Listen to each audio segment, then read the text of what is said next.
Donald Trump says that if it weren't for him sending in the Marines and the National Guard, Los Angeles would be on fire right now. I'm in downtown LA, and a massive rebellion you can see happening here. Just so much insurrection energy. Totally peaceful still.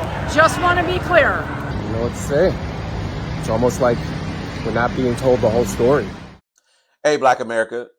You know, we've been hit with a flood of disinformation this week about the so-called riots in Los Angeles.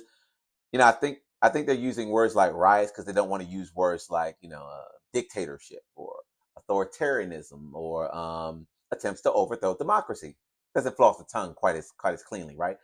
But the Trump administration claimed chaos in the streets to justify calling in the National Guard, even against the wishes of state and local leaders. But you saw it, I saw it. The streets were calm. The protests were peaceful. People outside having macchiatos, having a good time. And lest we forget, on January 6th, when actual insurrectionists stormed the Capitol, we refused to call the National Guard. Then he couldn't seem to find his phone. Maybe his Wi-Fi wasn't hooked up. I don't know. So why now? What's the big deal about calling into that? Because it serves as the distraction that we told you all. A distraction against this dangerous bill that's moving through the Senate in real time. If passed, 14 million people could lose health coverage in real time. If passed, Black Americans hear this.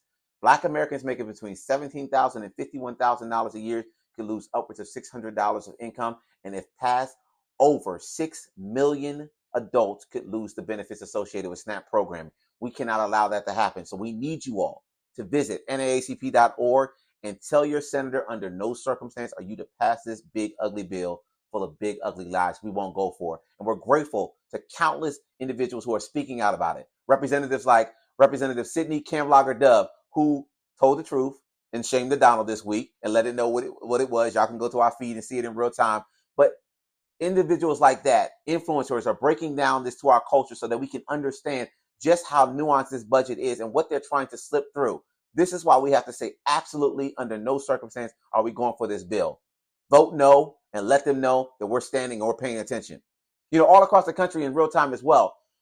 Peaceful protests and demonstrations are taking place all across this country, and we know they're going to continue. We saw it in Texas, we saw it in Atlanta, we saw it in LA, we saw it in New York, and we know that there's going to be several of them taking place throughout the course of the next several days. I hope it doesn't rain on anyone's parade. But nonetheless, we want you to be informed about how to go about this safely. We want you to know your routes. We want you to know your rights. Peacefully protesting is legal. Don't let anybody tell you otherwise.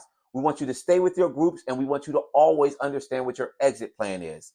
Visit us at NAACP.org to get more tips on how you are to peacefully protest, and also to visit NAACP.org to tell your senators under no circumstance are you to vote for this big, ugly bill. If you want to know more about what's going on with your NAACP, you can visit us on all social media platforms or visit us at NAACP.org. We'll see you outside. Stay black, be kind.